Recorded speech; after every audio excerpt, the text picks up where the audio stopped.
Praise the Lord. ஷவமாக இருக்கீங்களா? கர்த்தருடைய நாமத்துக்கு மகிமை உண்டாவதாக.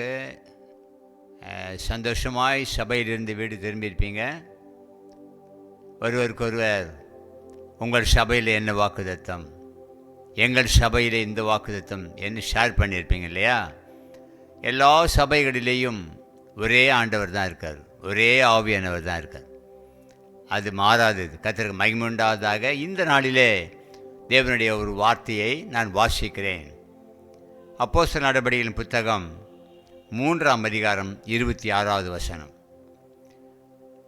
அவர் இயேசு உங்கள் எல்லாரையும் உங்கள் பொல்லாங்குகளிலிருந்து விலக்கி உங்களை ஆசீர்வதிக்கும்படி தேவன் தம்முடைய பிள்ளையாகிய இயேசுவை எழுப்பி முதலாவது உங்களிடத்திற்கே அவரை அனுப்பினார். அல்லேலூயா! என்ன ஒரு அற்புதமான வாக்குத்தத்தம் இல்லையா?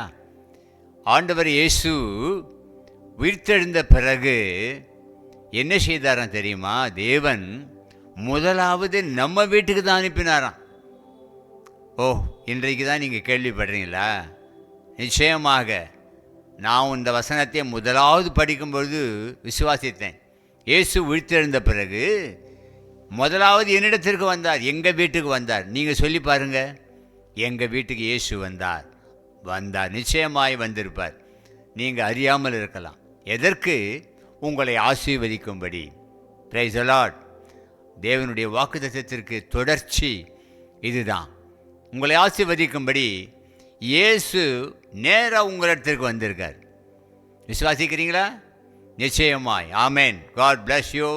கர்த்தர் உங்களை ஆசீர்வதிப்பாராக. ஆமேன்.